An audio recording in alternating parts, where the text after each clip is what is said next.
네, 오늘 이제 오후에 전해드릴 말씀의 제목은 복음을 한 번도 들어보지 못한 자들은 어떻게 된 것인가요?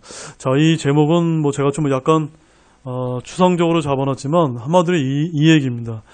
저희들이 많이 이제 복음을 전하다 보면 이제 믿지 않는 분들한테 듣는 질문이 어떤 질문이 있습니까? 뭐 세종대왕은 어떻게 됐습니까? 그다음에 뭐 제가 존경하는 뭐 이순신 우리 충북 이순신은 지옥에 갔습니까? 뭐 이렇게 그런 질문 난처한 질문 많이 받으시죠. 오늘 제목이 바로 이제 그런 질문을 이제 담고 있습니다. 그래서 사실은 이 주제를 제가 준비하면서 주님께서 저에게 부담을 주셨고, 사실은 이 말씀을 준비하기 위해서 아주 많은 그 글들과 다양한 관점들의 이제 글들을 읽으면서 가장 좀 성경적인 건전한 그 교리적인 입장에서 이 말씀을 여러분들에게 꼭 전할 필요가 있겠다라는 생각이 들어서 이제 이 특강 주제를 준비하게 됐습니다. 그래서 이제 많은 분들이 이 주제가 상당히 어렵기 때문에 사실은 제가 아는 어떤 그 사역자분 같은 경우는 이렇게 얘기합니다. 솔직히 잘 모르겠다. 네. 굉장히 아주 솔직한 답변이에요. 그만큼 과거에 이렇게 복음이 들어오기 직전에 그런 분들은 도대체 어떻게 된 거냐라는 이 질문에 목사님들도 효과적으로 답변하기 어려운 이 난해한 주제가 이제 오늘 말씀이라는 것입니다. 그러나 저는 오늘 이 시간을 통해서 여러분에게 나름대로 이제 성경 말씀도 제시해 주시고 여러 가지 이제 예들도 제시해 드려서 여러분들이 이제 그런 질문들을 받았을 때 좀 더 분명하고 확고한 가운데 이렇게 복음을 좀 선포할 수 있도록 이렇게 돕기 위해서 이 말씀을 준비했습니다. 그래서 어떤 목사님이 이제 로마서 2장 9절을 이제 주석하시면서 이제 다음과 같은 말씀으로 이제 정리를 해놓았는데 잠깐 이 말씀을 이제 제가 드리고 이제 시작하겠습니다. 잘 들어보세요. 목사님 주석이 이렇게 써놨습니다. 어떤 사람이라도 양심적으로 행하기만 한다면 그 어떠한 방법이라도 그들에게 복음이 전해질 것이고 그 복음에 순종하여 주 예수 그리스도를 믿고 그분을 자신의 구주로 영접할 기회가 어떠한 형태로든 주어졌을 것이다. 여러분 내용을 좀 잘 이해하셨습니까? 이 목사님의 주석을 우리가 이해했다면 이 복음 시대에 복음을 들어서 구원받은 사람이나 복음을 듣기 전에 오기 전에 구원받지 못했다고 생각하는 사람들 모두 다 어떻다는 겁니까?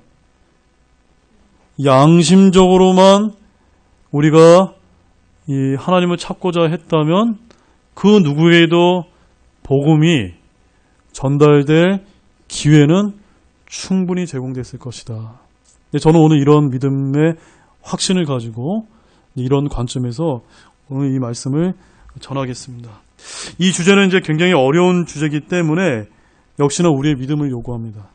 이 내용은 사실은 믿지 않는 분들이 자주 하는 질문이고 그분들의 궁금증 해소 차원에서 이런 질문들을 하시기도 하시고 때로는 이제 우리 믿는 사람들을 곤란하게 하기 위해서 이런 질문들을 많이 하십니다. 그렇죠, 여러분. 그래서 오늘 제가 전해드린 이 말씀은 여러분들께 서두에 이런 말씀을 먼저 드리겠습니다. 믿지 않는 분들의 궁금증 해소 차원에서 이것을 준비한 것이 아니라 믿는 여러분들의 믿음을 더욱더 공고히 하게 하기 위해서 이 내용을 준비했다는 것을 이제 여러분들이 이해하시기 바랍니다. 그러므로 여러분이 오늘 들은 말씀을 가지고 확고하고 자신 있게 이런 질문들을 하는 분들에게 성경에서 말씀하시는 그 범위 내에서 전하실 책무가 있기 때문에 이 본 내용을 이제 준비하게 되었습니다. 우선 이제 본 주제를 이제 제가 본격적으로 진행에 앞서서 이 복음을 한 번도 들어보지 못한 자들은 어떻게 된 것인가요에 관련돼서 세 가지 견해가 있습니다. 세 가지 신학적 견해가 있는데 그것들 제가 이제 한 가지 이제 소개를 해드리겠지만 이 세 가지가 다 맞을 수도 있습니다. 보는 관점에 따라. 그렇지만 저는 저의 성경적인 그런 견해 하에서 어떤 것이 더 타당할 수 있다는 것을 전제로 깔고 여러분에게 말씀을 드리겠습니다. 그러므로 복음을 한 번도 들어보지 못한 자들은 어떻게 되신 것인가요? 라고 하는 이런 신학 주제는 다른 말로 기독교 변증학 주제라고 합니다. 기독교 변증학. 여러분, 변증이 뭔지 아십니까? 변증? 변증은 어떤 대상을 직관적으로 경험에 의하지 않고 논리적으로 분석하여 연구한다는 것을 변증이다라고 얘기합니다. 그래서 기독교 변증학이라고 이렇게 하게 되면은 잘 기억하십시오. 사람들의 신앙적인 질문에 답하기 위해서 논리적으로 분석한 내용을 이제 기독교 변증학이라고 하는 것입니다. 그러므로 오늘 이제 이 주제가 쉬워요, 어려워요? 어렵죠. 왜 어려울까요, 여러분? 그거 한번 생각해 보신 적 있습니까? 왜 어려울까요? 성경에서 명확하게 답을 해놓으셨으면 하나도 어려울 게 없는데 뭔가 조금 명확하지 않다 보니까 어떻게 풀어가야 됩니까? 논리적으로, 분석적으로 다른 성경 말씀을 이렇게 잘 조합해서 나름대로 이제 정리해서 드리는 주제가 기독교 변증학이라는 것을 말합니다. 그래서 이제 이 세 가지 주요 기독교적인 변증학 견해들을 제가 소개해 드릴게요. 자, 첫 번째, 잘 기억하십시오. 만일 하나님께서 공의로우시고 공평하시다면, 맞죠, 여러분? 공의롭고 공평하시다면 복음을 들을 기회가 없었던 모든 사람을 지옥에 보내셨으리라 믿기 어렵다는 견해가 있습니다. 이걸 어떻게 생각하세요, 여러분? 맞습니까? 틀립니까? 맞죠? 그렇기 때문에 결국 예수님이 오시기 전에도 하나님은 어떠한 방법이로든 자신의 복음을 들을 기회가 없는 자들에게 증거해 주셨다라고 하는 그런 입장을 이제 이것이 첫 번째 입장입니다. 제가 뒤에서 더 자세히 말씀드리겠죠. 저는 오늘 이런 첫 번째 입장에서 이제 논리를 제가 이제 전개해 드릴 것입니다. 그다음에 두 번째 견해는 방금 전에 제가 소개했던 첫 번째 견해의 반론으로서 좀 더 전통적인 입장이라고 불리는데, 하나님이 예수님을 보내시기 전에 자신을 계시하고 증거하셨다는 점은 인정하지만 그 계시가 구원에 이르게 할 정도로 충분한 계시는 아니었다는 견해입니다. 뭔가 좀 같기는 하지만 어때요? 조금 다르요. 앞에 첫 번째 견해는 뭐예요? 그 계시가 어떻다는 거예요? 구원받기에 충분하다는 그런 말씀이고, 두 번째 견해는요, 좀 충분하지 못하다, 이렇게 얘기하고 있습니다. 아무튼 두 개 다 아주 팽팽하게 나름대로 입장을 갖고 있기 때문에 꼭 어떤 것이 성경적으로 맞다, 그르다 하기에는 조금 어려운 점이 솔직하게 있습니다. 그러나 이제 세 번째 견해를 좀 말씀드릴게요. 세 번째 견해.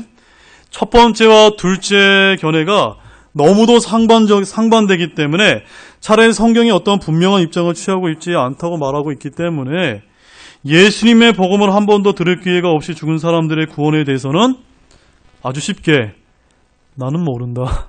네, 난 모르겠다. 이런 주장을 하는 것이 더 타당하자고 하는 그런 견해가 있습니다. 이 한 세 가지 정도 나눠지는데, 이러한 입장이라면 오늘 제가 이런 시간을 가질 필요가 있습니까? 없습니까? 아마 이런 시간이 필요 없을 것입니다. 매우 쉬운 방법이거든요. 그래서 이런 견해를 통상적으로 어떤 견해라고 부르냐면 경건한 불가지주의 견해다, 이렇게 부릅니다. 불가지가 뭘까요, 여러분? 불가지는 한자로서 알 수가 없다. 네, 이런 이제 입장을 취하고 있습니다. 우리가 보통 많이 취하는 태도죠. 좀 애매하게 잘 모르면 어때요? 나 경건한 불가지주의자야, 이렇게 얘기하시면 되는데, 어쩌면 이런 난해한 질문을 하는 분들에게 이러한 입장이 가장 수월할 수 있기 때문에 대부분 이런 입장을 취하는 것이 아니에요. 어쩌면 가장 안전한 방법이기도 합니다. 자, 아무튼 그럼에도 불구하고 이 세 가지에는 변할 수 없는 이제 그 분명한 진리가 있습니다. 첫 번째는 하나님은 여전히 의로우신 분이기 때문에, 공의로운 분이고 공평하신 분이기 때문에 믿지 않는 자들이라 할지라도 불의하게 다루지 않으실 것이다. 이게 첫 번째입니다. 두 번째, 예수님이 오셔서 죽으시고 부활하신 이후의 시대를 살아가는 우리에게는 오직 예수 그리스도만을 통해서 구원받는 것이 하나님의 뜻이다. 이게 두 번째입니다.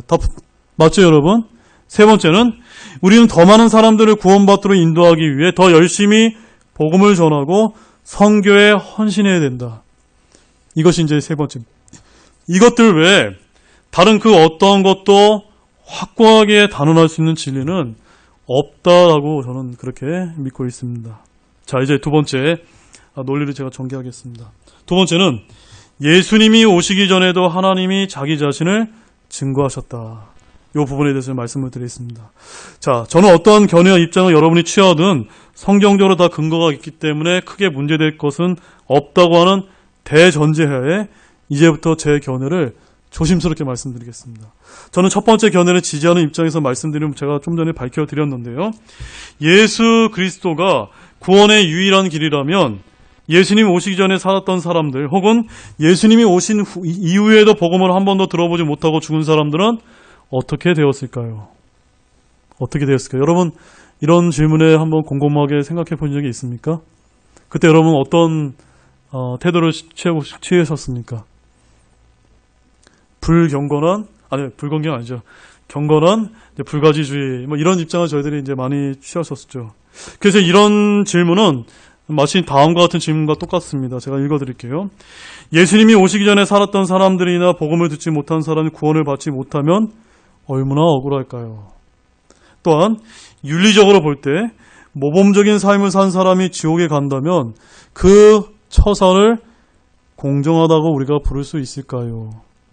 복음을 들을 기회가 주어졌는데 복음을 거부했다면 몰라도 선택의 기회가 없는 상태의 사람 무조건 지옥에 보낸다면 정말로 공의롭고 공평한 하나님이실까요?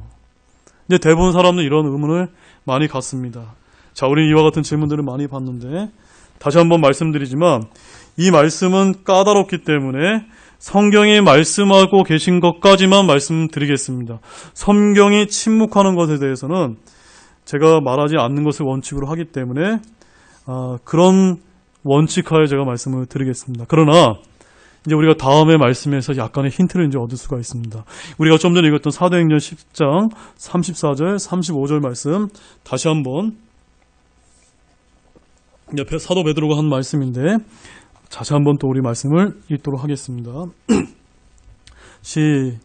사도행전 10장 34절, 35절 같이 읽겠습니다. 시작. 이에 베드로가 입을 열어 말하되 내가 진실로 하나님은 사람들의 의문을 중시하지 아니하시고 모든 민족 중에서 자신을 두려워하며 의를 행하는 사람을 받아주시는 줄을 깨달았도다. 아하, 여기에서 약간 힌트를 발견하셨습니까, 여러분? 어떤 힌트 발견하셨어요, 여러분? 35절 말씀에 나와 있는데. 예, 맞습니다. 자신을 두려워하며 의를 행하는 사람을 누가 받아주신다고요? 하나님께서 받아주신다. 예, 여기는 지금 내가 예수님을 믿었기 때문에 하나님께서 받아주신다고 말씀하신 것이 아니라 의를 행하려고 애쓰는 사람들에게 여기서 말하는 이 의는 하나님의 기준에서의 의를 얘기하는 겁니다. 그 의를 행하려고 하는 사람은 하나님께서 받아주시는데 사람의 외모를 취하지 않는다라고 지금 말씀하고 있습니다. 자, 이 말씀에 제가 배경을 말씀드릴게요. 지금 베드로는 누구에게 이런 얘기를 하고 계신 거냐면 그 당시 최초의 이방인으로서 구원받은 사람이 누굽니까? 고넬료인데 고넬료가 이방인이었기 때문에 하나님의 구원이 그에게 허락되지 않을 것으로 이제 사도 베드로가 그렇게 생각을 했습니다. 그래서 처음에는 저렇게 이방인, 저런 더러운 민족, 내가 어떻게 저런 사람들한테 복음을 전해, 이렇게 생각을 했었는데 하나님께서 환상까지 보여주면서 이방인 고넬료에게 복음을 전하라고 이제 하셨습니다. 그런 맥락에서 베드로는 어떠한 나라 사람이든지 어떠한 민족이든지 하나님을 두려워하면서 의를 행하는 사람은 어떻게 하신다고요? 하나님이 받아주신다라고 했다는 것입니다.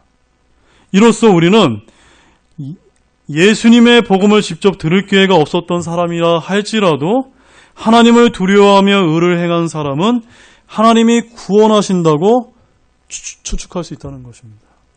이에 가장 대표적인 사람이 누굽니까? 네, 고넬료라는 겁니다. 네, 무슨 말씀 이해하셨죠? 자, 사도행전 14장 16절 17절 말씀 가보겠습니다. 사도행전 우리가 아까 읽었던 말씀이죠. 자, 사도행전 14장 16절 17절인데 우리 한번 15절 말씀 먼저 읽겠습니다. 시작. 이르되 선생들아 어찌하여 너희가 이런 일들을 행하느냐? 우리도 너희와 똑같은 성정을 가진 사람이라. 너희에게 복음을 선포하는 것은 너희가 이런 헛된 일을 버리고 하늘과 땅과 바다와 그 안에 있는 모든 것을 만드신 분 곧 살아계신 하나님께 돌아오게 하려 함이라.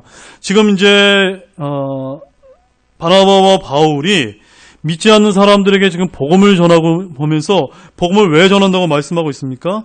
살아계신 하나님께 그들이 돌아오게 하기 위해서 이 복음의 말씀을 지금 믿지 않는 사람들에게 전하고 있습니다. 그런데 어떻게 전하고 있습니까? 16절, 17절 다시 읽겠습니다. 시작. 그분께서 지나간 때에는 모든 민족들이 자기들의 길로 걸어가도록 허락하셨으나 그럼에도 불구하고 선한 일을 행하시고 우리에게 하늘로부터 비를 주시며 결실의 계절을 주사 음식과 기쁨으로 우리의 마음을 채워주심으로써 증거 없이 자신을 내려두지 아니하셨느니라. 여러분 말씀 보셨습니까? 어떻게 내버려두지 아니하신다고 말씀하고 계시죠? 증거 없이 내버려두지 않는다. 자, 저와 여러분들 또 믿지 않는 사람은 이렇게 얘기합니다. 아니 복음도 예수님이 오시기 전에 이 복음을 들어보지 않은 사람들한테 어떻게 그들이 구원받을 수 있냐, 그들 다 지옥에 보내는 거 아니냐, 이렇게 난해하게 질문하시는 분들은 이런 성경 말씀을 몰라서 그런 겁니다. 하나님께서는 증거 없이 내버려두지 않습니다. 여러분 이 말씀 믿으세요? 이 말씀이 하나님의 말씀이라면 이 말씀은 완전한 진리입니다. 옛날에 조선시대 때나 고려 때나 고구려 시대 때나 저 수많은 그 시대 때 하나님께서는 증거 없이 내버려두지 않으셨습니다. 저는 그렇게 믿습니다. 남들이 뭐라고 얘기하든. 왜 그렇게 믿습니까? 성경에 그렇게 하나님께서 말씀하고 계시기 때문에 저는 그렇게 믿을 수밖에 없습니다. 예수님이 오시기 전에도 하나님께서 자신을 증거하셨다는 말씀입니다. 이 구절을 근거로 볼 때 그런 하나님의 증거를 본 뒤에 하나님을 마음에 모시고 자신의 죄를 깨닫고 회개하며 의를 행한 사람은 하나님이 구원하시지 않을까 우리는 아주 분명하게 추정해 볼 수 있습니다. 물론 우리는 신학적으로 또는 교리적으로 어떤 확언도 할 수 없습니다. 왜냐하면 성경이 그렇게 명확하게 얘기하고 있지 않기 때문입니다. 만일 하나님이 공의로우시고 공평하시다면 복음을 들을 기회가 없었던 모든 사람을 지옥에 보내셨으리라 믿기는 어렵기 때문입니다. 자, 로마서 1장 28절 말씀 보겠습니다. 로마서 1장 28절 말씀.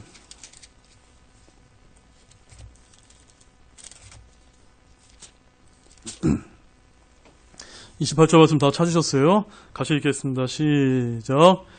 또한 그들이 자기 지식 속에 하나님 두기를 싫어하며 하나님께서도 그들을 버림받은 생각에 내주사 합당하지 못한 그 일들을 행하게 하셨으니. 자, 여러분 지금도 한번 지금 우리가 살고 있는 시대도 한번 생각해 보세요. 지금 성경이 없습니까? 교회가 없습니까? 방송 매체가 더 널리 있어서 수많은 CCTV 채널이 있는데, 케이블 채널이 있는데 맨 뒷부분에 가면 뭐가 주로 나와요? 근데 그 기독교 방송 채널들이 나와요. 우리 라디오도 들어보면 어떻습니까? 많은 것 중에 뭐 극동방송도 있고 우리 말씀을 들을 수 있는 거는 많이 있어요. 그게 뭐가 문제입니까? 안 믿는 사람 문제는 뭐죠? 자기 지식 속에 누구를 두기 싫어합니까? 하나님을 두기 싫어하니까 하나님께서는 지금 이 시대에도 자기 자신을 증거 없이 내버려두지 아니하시고 끊임없이 계시하십니다. 끊임없이 자기 가족들을 통해서, 친지들을 통해서, 또 방송 매체를 통해서, 전도지를 통해서 여러 가지 모양으로 여러 가지 방법으로 하나님께서는 알려주시지만 하나님을 두기 싫어하기 때문에 하나님께서 어떻게 하십니까? 그들을 버림받은 생각에 그냥 내주신다는 거예요. 분명한 사실은 하나님은 인간은 로봇이 아니라 자유의지로 선악을 선택할 수 있는 하나의 인격체로 창조하셨습니다. 그래서 모든 사람에게 알 수 있는 빛을, 하나님을 알 수 있는, 예수님을 알 수 있는 빛을 주셨지만 자기 지식 속에 하나님 두기를 싫어하기 때문에 하나님께서 그들을 버림받은 생각으로 내버려 두실 뿐입니다. 그러나 하나님은 증거 없이 내버려 두지 아니하시고 하나님을 두려워하고 의를 행하며 애쓰는 자들에게 끊임없이 기회를 제공하시는 분이심을 믿으시기 바랍니다. 네. 완벽하게 믿게 해주신다는 게 아니라 끊임없이 기회를 제공하신다는 말씀입니다.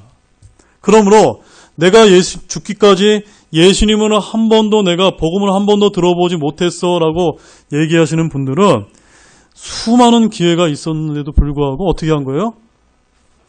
네, 다 그 기회를 자기가 놓친 거라고 우린 그렇게 믿어야만 됩니다. 자, 그렇다면 이 입장에서 말하는 하나님의 증거는 무엇일까요? 하나님의 증거.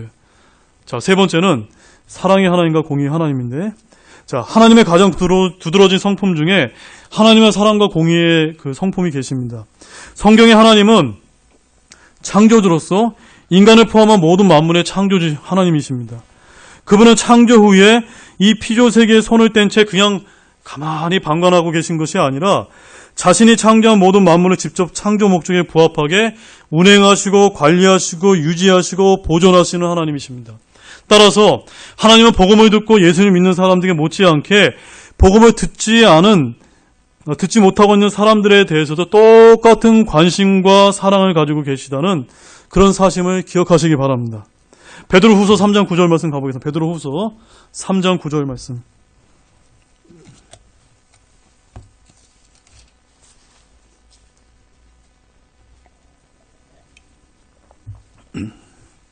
베드로후서 3장 9절 같이 읽겠습니다. 시작. 주께서는 자신의 약속에 대해 어떤 사람들이 더디다고 생각하는 것 같이 더디지 아니하시며 오직 우리를 향하여 오래 참으사 아무도 멸망하지 아니하고 모두 회개에 이르기를 원하시느니라. 아멘이시죠, 여러분?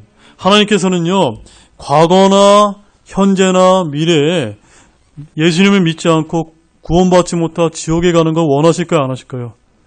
원하지 않습니다.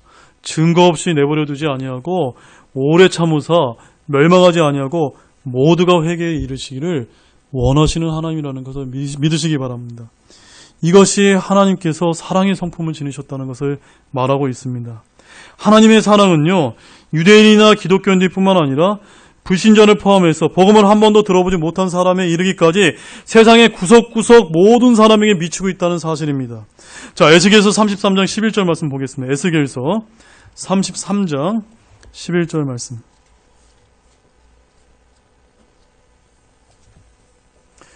지금 제가 여러분에게 찾아드리는 말씀은 다 한 말씀 한 말씀이 너무나 중요한 말씀들입니다.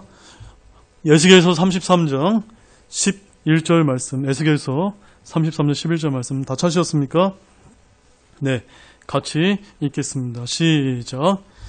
그들에게 이르기를 주 하나님이 말하노라. 내가 살아있음을 두고 맹세하노니 사악한 자가 죽는 것을 내가 기뻐하지 아니하며 오히려 그 사악한 자가 자기 길에서 돌이켜 사는 것을 기뻐하노라. 오 이스라엘의 집아, 너희는 돌이키라. 너희는 너희 악한 길들에서 돌이키라. 너희가 어찌하여 죽고자 하느냐 하라. 이 에스겔서 33장 11절 말씀이 우리 사랑의 하나님의 마음이십니다. 아멘이시죠? 이와 같은 정말 이 예수님 믿지 못하고 복음을 듣지 못하고 죽어서 지옥에 가고 둘째 사망인 불호수에 떨어지는 것을 하나님은 기뻐하시는 분이 아닙니다. 그런데 이러한 하나님의 성품을 모르면서 아니 세종대왕 이순식을 우리가 들먹이면서 그분들도 지옥에 갔냐 이렇게 따지시는 분들은 하나님에 대해서 모르는 것을 잘 모르시기 때문에 그렇게 질문하고 있다. 저는 그렇게 믿습니다. 요한복음 3장 16절 말씀에 하나님께서 세상을 이처럼 사랑하사 자신의 독생자를 주셨으니 라고 말씀하고 있습니다. 그냥 사랑한 게 아니라 이처럼 사랑하셨습니다. 저와 여러분을 너무나 사랑하셨기 때문에 심지어 자신의 독생자까지 아낌없이 내어주신 그런 사랑의 하나님이십니다. 하나님은 사람이 멸망당하는 걸 원치 아니하시고 회개하여 모두가 구원에 이르기 원하시는 사랑의 하나님을 믿으시기 바랍니다. 그렇다면 사랑의 하나님이 과연 예수 그리스도의 복음을 들어보지 못한 사람들을 심판하실까요? 이 질문과 관련해서 하나님의 또 다른 상품인 공의에 대해서 우리가 한번 생각해 봐야만 됩니다. 하나님이 공의로우시다고 할 때 하나님이 하시는 모든 일은 공평하며 따라서 우리 인간의 입장에서 보아 옳다거나 그르다거나 아니면 불공평하다고 말할 수 없습니다. 하나님이 복음을 들어보지 못하고 죽은 사람들에 대해서 어떻게 행하시든 간에 하나님이 그들에게 행하신 그 판단과 행위는 절대적으로 공정하다는 사실을 저와 여러분은 인정해야만 합니다. 자, 창세기 18장 25절 말씀 보시죠. 창세기 18장 25절 말씀. 자, 하나님의 공의와 관련돼서 하나님이 어느 정도까지 이제 공의한지 이 창세기 18장 25절 말씀을 보겠습니다. 자, 이 창세기 18장 25절 말씀은 언제 이 말씀을 어떤 배경으로 하나님께서 하신 겁니까? 이 악한 소돔 도시를 멸망시키려고 할 때 하나님께서 이제 아브라함에게 하신 말씀입니다. 그 당시 그 소돔 땅이 어땠습니까? 아주 동성애가 으글으글하는 아주 굉장히 하나님이 미워하시는 그런 죄들이 아주 판을 치는 곳이었습니다. 그런데 하나님께서는 지금 당장이라도 그 소돔 땅을 불과 유황으로 멸하실 수도 있었는데 지금 아브라함이 하도 이제 간청하니까 25절에서 이렇게 말씀하십니다. 같이 읽겠습니다. 시작. 주께서 이런 식으로 행하여 의로운 자들을 사악한 자들과 함께 죽이시는 것은 결코 있을 수 없으며 의로운 자들을 사악한 자들처럼 여기시는 것도 결코 있을 수 없나이다. 온 땅의 심판자께서 의롭게 행하여 하지 아니하리까 하매. 지금 이 아브라함이 하나님께 이렇게 간청을 드렸는데 이 말씀은 옳습니까? 그렇습니까? 하나님의 성품에 옳은 아주 합당한 말씀을 지금 아브라함이 하나님께 지금 드렸습니다. 이 말씀처럼 하나님의 공의로움은 정말로 공정하기 때문에 의로운 자들과 사악한 자들이 함께 죽는 일은 하나님 편에서는 있을 수 없다고 말씀하십니다. 그러므로 하나님의 그 공의로우심은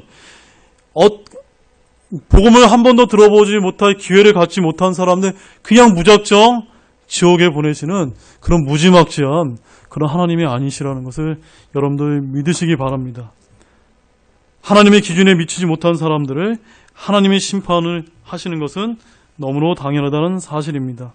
그렇다면 이런 하나님의 사랑과 공의가 어떻게 서로 양립할 수 있었습니까? 하나님께서 죄로 타락한 인간을 공의로 심판하시지만 예수 그리스도의 죽음을 통한 사랑으로 그 죄를 용서받을 수 있는 길을 열어주신 것에서 해결됩니다. 자, 그렇다면 복음을 들어보지 못한 사람들이 심판받는 것은 누구의 책임입니까? 예, 내 책임입니다. 자, 그러면 하나님께서 우리 인간에게 어떻게 계시하는지 보겠습니다. 첫 번째, 따라해 보시죠. 자연계시. 자, 하나님은 창조를 통해 인간의 양심과 전통을 통해 세상의 모든 인간에게 자신을 계시해 주셨습니다. 먼저 자연계시, 즉 피조세계를 통해 인간에게 자신을 계시하셨습니다. 로마서 1장 20절 말씀 보겠습니다. 로마서 1장 20절 말씀.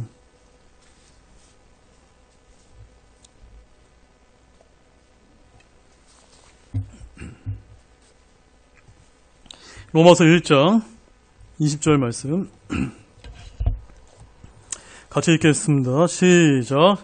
그분의 보이지 아니하는 것들, 그분의 영원하신 권능과 신격은 세상의 창조의 이르로 분명히 보이며 만들어진 것들을 통해 깨달아 알 수 있나니 그러므로 그들이 변명할 수 없느니라. 바로 이 말씀은 하나님의 모든 그 하나님의 살아계심을 온 피조세계에 자기 자신을 어떻게 해요? 계시하신 것을 말합니다. 여러분 이것을 믿으십니까? 그래서 제가 과거에 이 말씀을 분명하게 전해드렸습니다. 하나님은 삼위일체의 속성을 갖고 계시고 온 우주 만물에 지금 우리가 살고 있는 이 시대에 하나님의 그 삼위일체의 속성을 분명하게 지금 계시하고 계시기 때문에 우리 하나님의 그 심판석 앞에 설 때 그 누구도 우리는 핑계할 수 없다라고 말씀하고 있습니다. 쉽게 말하면 우주와 그 우주 속에 우리가 존재하고 있다는 사실과 창조주 하나님의 존재에 대한 증거는 아주 넘치게 있다라고 이렇게 말씀하고 있습니다. 그래서 시편 19편 1절에도 이런 말씀이 있죠. 하늘들이 하나님의 영광을 밝히 드러내고 궁창이 그분의 손으로 행하신 일을 나타내는도다. 그래서 교회 문턱에도 한 번도 가보지 못한 사람이라 할지라도 어떤 분은 이렇게 얘기합니다. 나는 산에 올라갈 때마다 그 산의 위엄과 아름다움 앞에서 이 산을 만든 창조자가 있음을 실감한다라고 하는 이런 이분의 고백은 결코 틀린 말이 아닙니다. 그래서 어떤 사람들은 저 우주선을 타고 우주에 올라가서 하나님은 살아계시다라고 말하는 그런 우주인이 있고, 또 어떤 사람은요, 자기 지식 속에 하나님을 두기 싫어하는 사람은 하나님은 없다. 내가 우주에 가봤더니 겨우 대기권에서 조금 더 위에 올라가고 나서 내가 우주에 가봤더니 하나님은 없다. 이렇게 얘기한다는 것을 전에도 제가 한번 말씀을 드린 적이 있습니다. 로마서 10장 18절 말씀 가보겠습니다. 로마서 10장 18절 말씀.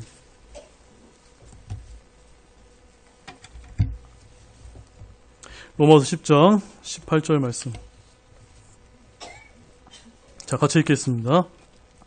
시작. 그러나 내가 말하노니 그들이 듣지 못하였느냐?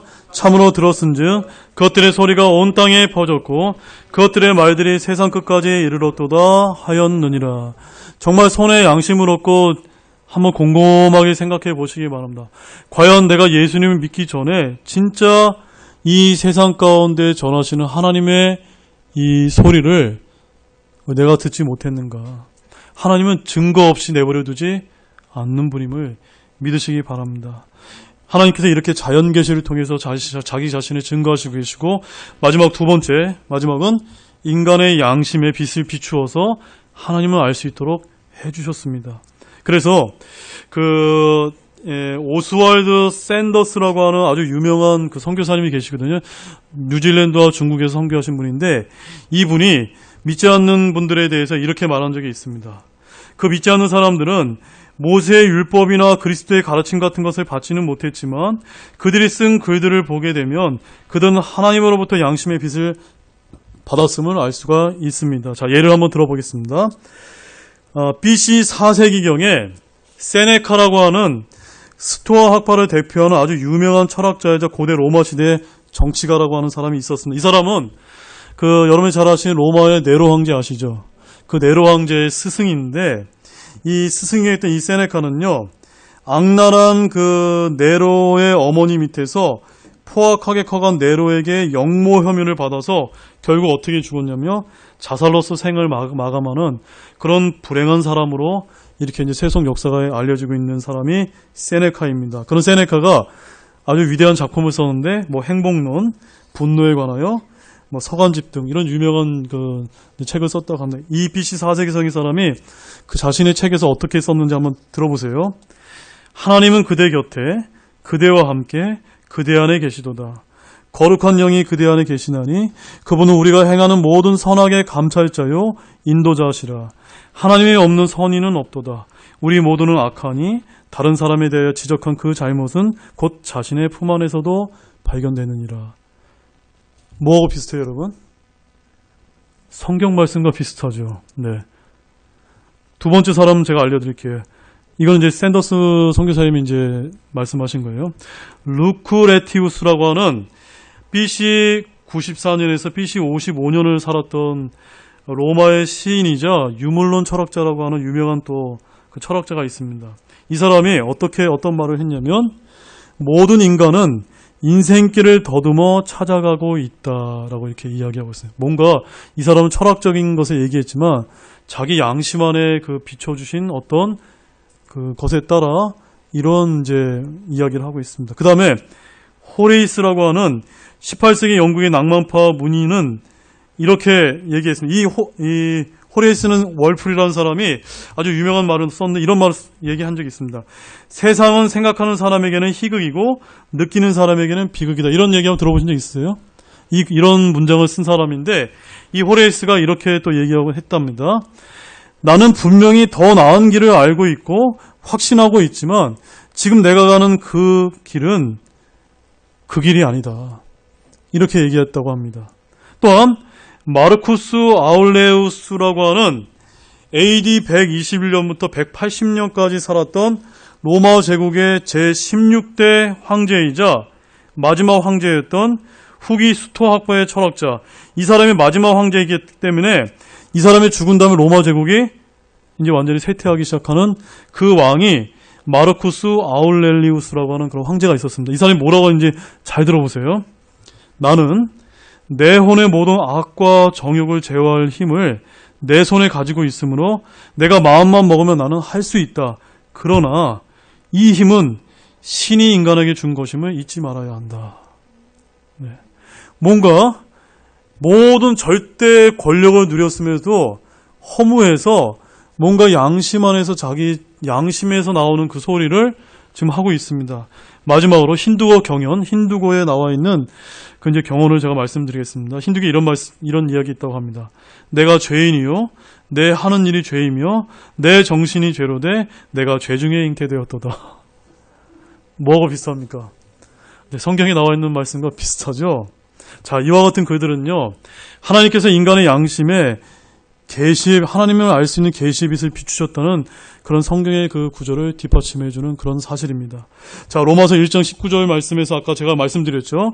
하나님을 알만한 것들이 그들 속에 분명히 드러나 있기 때문이라 하나님께서 그것들을 그들에게 보이셨느니라. 그다음에 로마서 2장 15절 말씀, 로마서 2장 15절 말씀, 마지막 말씀입니다. 로마서 2장 15절 말씀. 자, 같이 한번 읽겠습니다. 시작.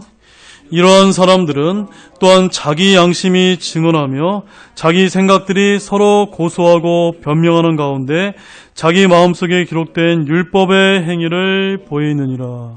아멘이십니까? 네. 복음을 들었던 사람이나 복음을 듣지 못했던 사람이나 하나님께서는 자연 계시를 통해 하나님을 알 수 있도록 하나님을 더듬어 찾아갈 수 있도록 하셨고, 설령 자연 계시를 깨닫지 못한다 할지라도 그 하나님께서 심어준 그 자기 속에 있는 양심의 증언을 통해서 내가 이렇게 했을 때 내가 의롭지 못하기 때문에 뭔가 나에게 심판할 분이 계시구나, 이런 것을 깨닫게 하심으로 더듬어서 하나님을 두려워하고 의를 행하려고 하는 사람에게는 어떻게 해주신다는 겁니까? 하나님을 알 수 있도록 하나님의 증거 없이 내버려 두지 아니하셨다라고 말씀하고 있습니다. 자, 사도행전 14장 16절, 17절 말씀을 읽고 오늘 이제 첫 번째 특강 시간을 좀 마치도록 하겠습니다. 사도행전 14장 16절, 17절 말씀. 자, 같이 다시 읽겠습니다. 시작. 그럼에도 불구하고 14장 16절, 17절이죠. 네. 네, 같이 다시 한번 읽겠습니다. 시작. 그분께서 지나간 때에는 모든 민족들이 자기들의 길로 걸어가도록 허락하셨으나 그럼에도 불구하고 선한 일을 행하시고 우리에게 하늘로부터 별을 주시며 결실의 계절을 주사 음식과 기쁨으로 우리 마음을 채워주심으로써 증거 없이 자신을 내버려 두지 아니하셨느니라. 아멘. 자, 사랑하는 여러분, 이제 저를 잠깐 봐주십시오. 오늘 제가 전달해드린 이 이야기가, 이 내용이 성경적으로 많이 합리적이고 타당했습니까? 네, 아멘이십니까? 그런데도 불구하고 이 이야기를 믿지 않는 분들에게 전달하면 그분들의 반응이 어떨까요? 여전히 하나님을 자기 지식 속에 두기를 원하지 않기 때문에 그분들의 반응은 똑같다는 사실입니다. 그래서 저와 여러분들은 이런 이야기를 통해서 우리 자신을 확고하게 하시기 바랍니다. 주 예수 그리스도 안에 믿음을 확고하게 하는 그 시간으로 갖기를 원합니다. 자, 다음 시간에는요, 하나님이 이렇게 모든 인간에게 자신을 계시해 주셨다면 왜 모든 인간이 구원받지 못하는가에 대한 부분을 이제 다음 시간에 제가 나눠드리도록 하겠습니다. 자, 기도하시겠습니다. 하나님 아버지, 참 감사를 드립니다. 오늘 중요하고 아주 어려운 주제를 다루게 됐는데 참으로 세상 사람들이 하나님의 이런 자기 자신을 증거하심을 잘 알지 못하고 왜 하나님께서 나에게 복음을 전해주지 않았냐고 이렇게 항변하는 그런 불신자적인 그런 이야기를 들을 때가 너무나 많이 있습니다. 주님, 참으로 하나님께서는 증거 없이 내버려 두지 아니하셨다는 이 말씀을 통해 참으로 저희들이 이 하나님의 말씀과 복음의 증인이 될 수 있도록 저희들의 삶을 인도해 주시기 원합니다. 감사를 드리며 이 모든 말씀을 예수님의 이름으로 기도드렸습니다.